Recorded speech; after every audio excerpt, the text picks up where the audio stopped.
할렐루야. 쉼과 평화가 있는 주일 오후입니다. 어느 여인이 있었는데 이 여인은 평상시에 염려와 근심이 대단히 많은 사람으로 주변 사람들에게 알려져 있었습니다. 그런데 어느 해 감자가 크게 풍년이 들게 되었습니다. 그때 그 동네의 한 사람이 그 여인에게 감자가 풍년이 되어서 얼마나 기분이 좋으냐고 인사를 하게 됐습니다. 그때 그 여인이 한다는 말이 작년에는 감자가 썩은 것이 많아서 돼지에게 줄 수 있는 식량이 있었는데 금년에는 썩은 감자가 없어서 돼지에게 줄 것이 없어 걱정이다. 이렇게 염려를 하고 있었다는 것입니다. 가만히 생각해 보면 이게 참 보통 우스운 일이 아닙니다. 조금씩 썩어서 어차피 못 먹을 감자기 때문에 돼지에게 주는 것이 아깝지 않았겠지요. 그런데 이제 풍년이 들어서 감자도 많아졌고 그리고 썩지 않은 감자들이 너무나도 많았는데 그것을 돼지에게 주기가 좀 아까워서 그런지 이 여인은 염려를 하게 되었던 것입니다. 사람은 이렇게 원치 않게 본인의 기질과 또한 특성, 성격 이러한 여러 가지로 인하여 다른 사람이 고민하지도 않고 다른 사람은 염려하지 않는 문제가 내게는 고민이 될 수도 있고 걱정거리가 될 수 있는 일들이 얼마나 많이 있는지 모릅니다. 나폴레옹은 꼭 한 가지 걱정이 있었다는데 이것도 참 우스운 일입니다. 일주일에 한 번씩 그 많은 수염을 깎았는데 자기의 수염을 깎아주는 전속 이발사가 적들에게 회유당해서 면도하다가 나를 면도칼로 내 목을 찔러서 죽이면 어떻게 할까?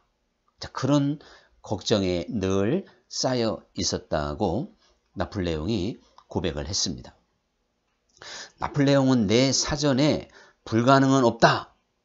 이렇게까지 이야기했던 사람이 그 누구도 상상할 수 없는 면도하는 것 때문에 그리고 목숨을 잃을까봐 염려해야 되는 그러한 상황이 나폴레옹에게는 있었던 것입니다. 우리가 나폴레옹 입장에서 생각해 보면 그거 분명히 이해가 되는 염려가 될 것입니다. 이처럼 뜻하지 않은 염려, 예상치 못한 문제들이 항상 우리 앞에 있기 때문에 우리가 이 세상을 살면서 근심과 염려로부터 완벽하게 벗어난다고 하는 것은 너무나도 어려운 일이 될 것입니다. 그런데 염려는 마치 흔들 의자와 같은 것이다. 이렇게 누가 정의를 내렸습니다. 의자가 계속 흔들리지만 앞으로 가는 것도 아니고 뒤로 가는 것도 아니고 제자리에 머물듯이 사람이 염려하고 근심하는 것은 결국 그 제자리에 머물 수밖에 없는 것이라고 하는 것을 그렇게 비유하게 되었습니다. 이 염려라고 하는 그러한 이 단어는 마음이 이렇게 흔들리는 것, 즉 두 마음이 염려라고 하는 그 어원이 됩니다. 그래서 이 염려라고 하는 이것이 두 마음을 이제 표현하고 있는 걸 볼 수가 있는데 야고보서의 말씀에도 두 마음을 품어 정함이 없는 자로다. 이렇게 말씀을 하고 있듯이 사람이 염려하게 되면 마음이 분산되고 결국 두 마음이 되는 것이죠. 두 마음을 갖게 되면 이제 사람이 요동하게 되어져 있고 평안을 잃어버리게끔 되어져 있습니다.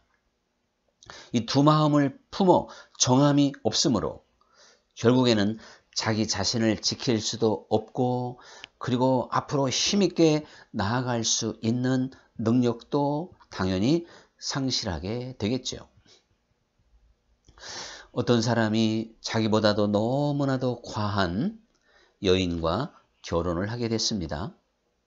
그래서 이 사람은 초등학교밖에 못 나왔는데 그 부인은 대학을 나오고 아주 능력 있는 부인입니다. 그런데 얼마나 열심히 구애를 했는지 결혼을 하기는 했는데 결혼 시작부터 문제가 발생하게 되는 것이죠. 그 부인은 남편을 구박하기 시작했고 결국 무시하게 되었습니다. 이 남편은 부인에게 인정받기 위해서 열심히 일을 했고 노력했지만 자기의 능력으로 되지 않는 부분이 있었던 것이죠. 결국 그게 열등감과 그리고 우울증 그리고 정신분열증까지 이르러서 이 사람은 그만 분신하여 죽게 되었습니다. 이것은 실화입니다. 얼마든지 가능한 이야기가 되죠. 이처럼 사람이 이 두 마음 염려로 인하여 발생하는 문제 그리고 갈라지는 이 마음을 잘 다스리지 못하면 결국에는 정신적으로도 치명타를 받게 된다는 사실이죠. 우리가 염려를 마치 이렇게 비유를 누가 했습니다. 광화문에 이제 안개가 30m의 두께로 아주 쩍하게 끼는데 결국 물 한 컵이면 충분하다는 것입니다. 이 물이 600억 개의 분자로 즉 물방울로 나누어지게 되어서 아주 짙은 안개로 변하게 된다는 것이죠. 그 두껍고 큰 안개 덩어리가 물 한 잔으로 만들어집니다. 우리가 하나님 앞에 염려하는 것은 마치 이와 같은 원리입니다. 내 마음에 이 염려의 물잔을 완벽하게 제거하지 못하면 그것이 먹구름이 되는 것이고 하나님과 나 사이를 차단하게 되는 것이고 우리는 하나님과의 교제와 교통이 단절되게 된다는 걸 알아야 됩니다. 우리는 살인하고 간음하고 도적질하고 사기치는 것은 죄라고 생각을 하면서도 우리가 일상적으로 또한 습관적으로 이제 행하고 있는 이 염려에 대해서는 그 누구도 이게 죄다 이렇게 심각하게 받아들이지 않는 겁니다. 그런데 우리는 하나님의 말씀으로 또한 하나님의 신령한 영적 세계에서 분별해 보면 염려는 하나님과 나 사이에 안개가 자욱하게 끼게 만드는 것이니까 장벽을 만드는 것이고 단절을 만드는 것이고 하나님과의 그 대화가 끊어지는 것이니까 이 얼마나 무서운 죄인가. 우리의 심령에 아주 독버섯이 자라게 만드는 어두워지면서 주님의 찬란한 영광은 사라지고 어두움이 내 심령을 지배하면서 거기에서 무서운 독초와 버섯과 악한 것들이 자라나는 황폐한 마음이 되어져 버리고 마는 것입니다. 염려는 이처럼 위험한 것이고 반드시 우리가 극복해야 될 내용이라는 것을 기억해야 됩니다. 2차 세계대전 당시에 일본과 독일 연합군을 물리치기 위해서 이제 미국에서도 결국 전쟁 막바지에 파병을 하게 되었는데 미군들이 35만 명이 총알에 맞아서 죽게 되었답니다. 그런데 미국 병사들과 미국 시민들 100만 명이 염려하고 근심해서 전쟁에 대한 불안, 자식 걱정, 이래서 심장마비 증상으로 죽은 사람이 100만 명이라는 것입니다. 이것은 분명한 통계로 나오는 것이고 실제 이렇게 염려와 근심과 두려움은 사람을 총알보다도 더 무서운 결과가 오게 만들 수도 있다는 사실을 우리는 인정하게 될 것입니다. 그러므로 주님께서 말씀하시기를 내일 일은 내일 염려할 것이요 내일을 위하여 지금 염려하지 말라는 것입니다. 한날의 괴로움은 그날에 족한 것이다. 즉 오늘의 괴로움은 오늘에 족한 것이지 왜 다가오는 내일을까지 염려하고 걱정하느냐. 주님께서 이렇게 말씀을 하시게 됐습니다. 저는 주님께서 하신 이 말씀을 가만히 생각해 보면 우리 주님께서도 우리 인간의 체질을 입고 이 땅에 오셨기 때문에 즉 성육신 하셨기 때문에 우리 육체의 어려움, 우리 인간의 약점, 우리의 체질, 우리의 부족함을 우리 주님께서 인정해 주신 말씀입니다.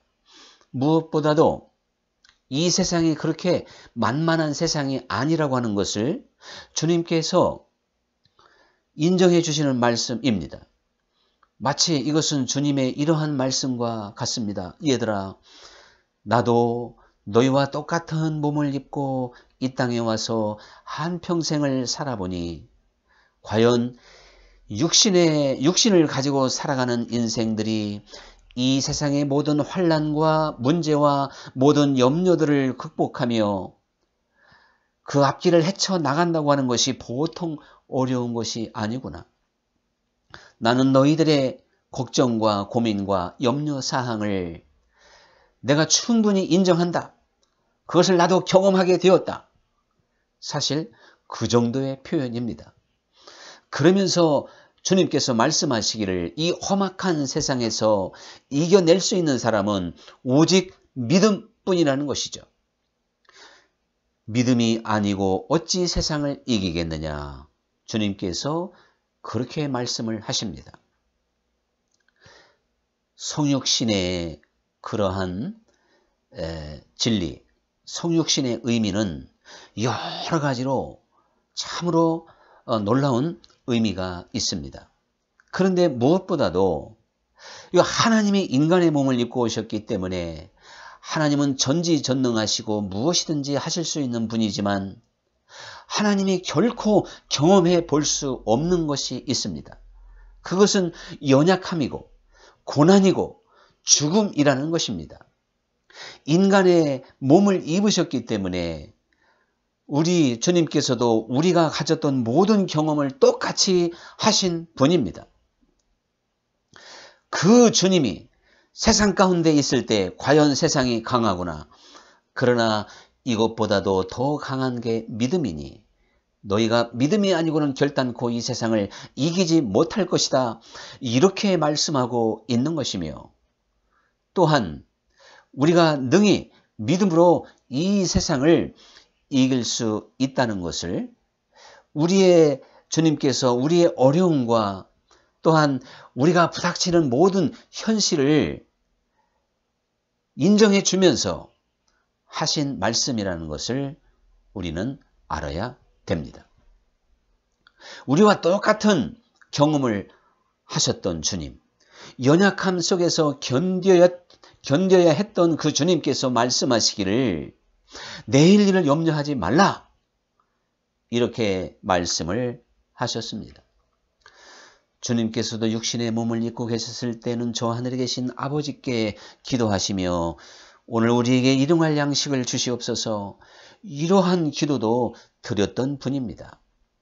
그 주님께서 그 연약한 모습으로 또한 죽음의 자리까지 가셨던 주님께서 내가 세상을 이긴 것처럼 너희도 세상을 이겨라. 즉 염려와 근심으로부터 벗어날 수 있다고 말씀을 하시게 된 겁니다. 요즘에 코로나 사태로 인해서 코로나 블루라는 말이 이제 나오죠. 이것은 코로나로 인한 우울증 현상입니다. 이제 60세 이상 되신 분들의 80% 이상이 81%가 코로나 블루를 겪고 있다는 것입니다. 아무래도 나이가 들수록 대면에 익숙해진 분들인데 이제는 SNS나 컴퓨터나 어떠한 이러한 매체를 통한 소통의 시대가 되어졌기 때문에 굉장히 우울할 수밖에 없는 것입니다. 근데 이것이 시간이 지나면서 이제 코로나 레드 상황에 빠지게 됩니다. 코로나 레드는 분노가 폭발하는 것입니다.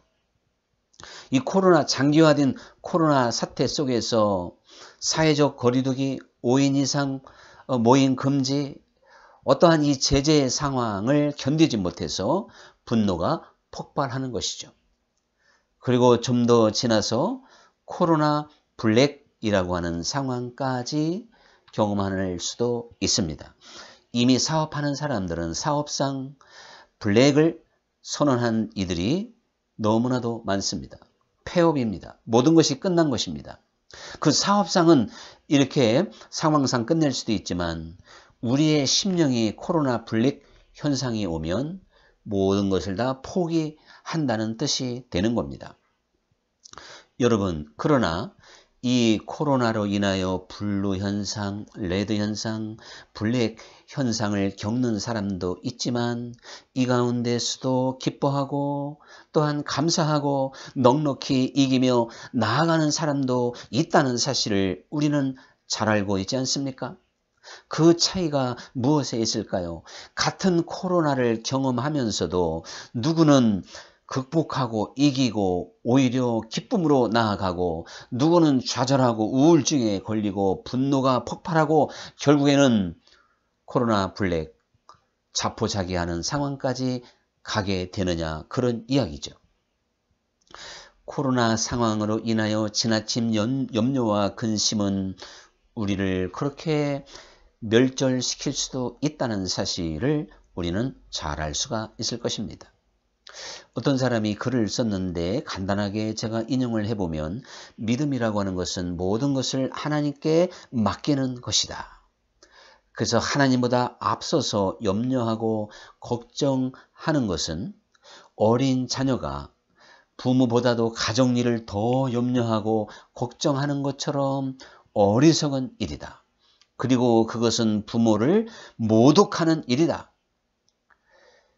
그래서 또한 결국은 부모님을 무시하는 결과가 되기 때문에 기쁘게 해드릴 수 없다는 것이죠. 마찬가지입니다. 우리가 이 세상을 살면서 하나님이 나보다 더 염려하고 걱정하시는데 내 인생의 문제뿐만 아니라 이 세상 모든 것을 하나님보다 더 염려한다고 하는 것은 월권이고 하나님께 대한 모독이고 결코 믿음 없는 것이어서 믿음이 없으면 하나님을 기쁘게 할 수 없다 그랬잖아요. 믿음으로 주님께 맡기고 아무리 가시밭길을 걸어간다 할지라도 사망의 음침한 골짜기를 통과한다 할지라도 믿음으로 주님께 맡기고 염려하지 않고 근심하지 않는 것이 하나님을 기쁘게 해드리는 길입니다. 이것은 너무나도 명백합니다. 주님께서는 수고하고 무거운 짐진 자들아 다 내게로 오라. 내가 너희를 편히 쉬게 하리라. 이렇게 말씀하시면서 인생에 우리 주님이 우리를 아신다 그랬잖아요. 우리가 질 수밖에 없는 그 수고하고 무거운 짐을 과감하게 주님께 맡기고 하루하루를 그저 주님과 동행하며 기뻐하라는 것입니다. 감사하라는 것입니다. 이것이 하나님을 가장 기쁘게 해드리는 거예요.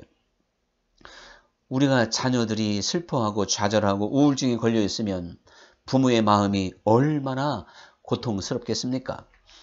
기쁨을 잃어버린 그리스도인, 염려로부터 벗어나지 못하는 그리스도인들이 바로 하나님을 그렇게 만든다는 사실을 기억하고 이제 내가 진정한 믿음의 사람이라면 모든 염려로부터 벗어나야 됩니다.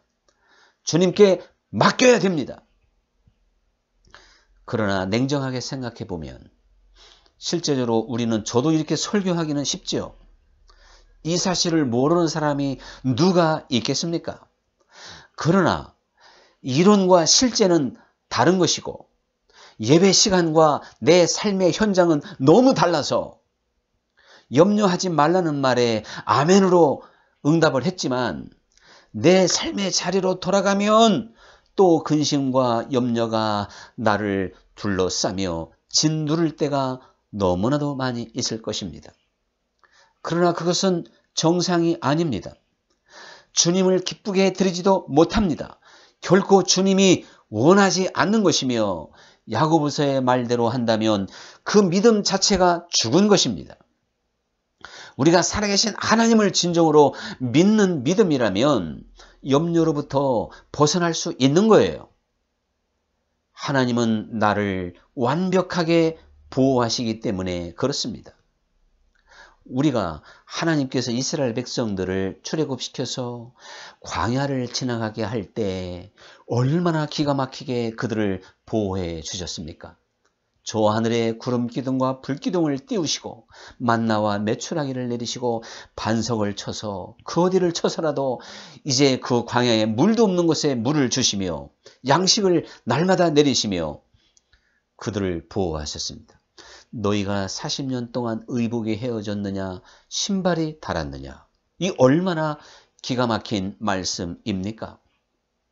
하나님은 지금도 내가 아무것도 없는 광야를 걸어가는 그것만큼 네 상황이 절박하고 인생살이가 힘들다는 걸 아신다니까요. 그래서 우리의 인생살이 가운데 모든 염려와 근심을 도맡아 주시며 함께 염려해 주시며 그것을 내게 맡겨라. 내가 너의 모든 것을 이미 담당했다. 짊어졌다. 이것을 믿으시고 광야 생활했던 이스라엘 백성들보다도 더 완벽하게 지금 나를 보호하시고 사랑하는 주님께 맡기시기 바랍니다. 그리고 모든 염려로부터 벗어납시다. 이게 바로 진리를 알지니 진리가 너를 자유케 하리라. 염려로부터 자유하지도 못하면서 무슨 진리를 알았다고 말할 수가 있겠습니까? 결코 그렇지 않습니다. 우리 신앙의 위대한 선진들 한결같이 어떤 상황에서도 낙심하지 않았고 뒤로 물러서지 않았습니다. 이스라엘의 12 정탐꾼들이 가나안 땅에 과연 아낙 자손 거대한 족속들이 살고 있었고 그들 보기에 그 아낙 자손에 비하면 자기들은 메뚜기와 같은 존재였지만 그러나 그들에게는 만군의 여호와가 계시기 때문에 오늘 여호와께서 저들을 우리의 손에 붙이리라 이렇게 보았던 여호수아와 갈렙 같은 사람들이 되어야 되는 것이죠. 이것이 바로 염려로부터 벗어나는 모습이 됩니다. 그러나 그들이 가나안의 그 풍경을 바라보고 가나안의 실제를 보고받고 모두 다 염려했고 모두 다 두려워하고 원망하게 됐습니다. 그 결과로 38년 동안 더 광야를 유리하는 백성이 될 수밖에 없었습니다. 2년 만에 들어갈 수 있었던 가나안 땅을 믿음이 없으니까 염려를 내려놓지 못하게 되므로 결국 38년 동안을 더 방황하게 되었다는 사실이죠. 이와 마찬가지로 오늘 우리가 염려를 내려놓지 못함으로 기도줄을 놓치게 되었고 염려와 근심을 완벽히 주님께 맡기지 못함으로 우리가 주님 안에서 모든 풍성한 삶을 다 빼앗긴 겁니다. 주님께서는 인자가 이 땅에 온 것은 양들로 생명을 얻게 하고 더 풍성히 얻게 하려 함이라. 풍성한 삶이 뭐냔 말이죠. 주님 안에서 누리는 안식이고 기쁨이고 감사고 사랑입니다. 근데 염려와 근심, 걱정으로 가득 찬 사람에게 무슨 감사가 있고 사랑할 수 있는 능력이 있겠습니까? 자기 한 사람 견디기도 힘든데요. 우리 주님은 그러한 그리스도인들로 만들지 않습니다. 다 이루었다. 완벽하게 우리를 위하여 모든 것을 다 해주신 분입니다. 그러므로 문제는 주님과 내가 얼마나 깊은 교제와 교통을 나누느냐 여기에 관건이 있습니다.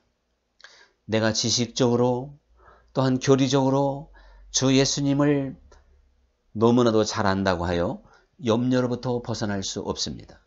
우리는 성령 안에서 주님과 깊은 교제의 장으로 들어가야 됩니다.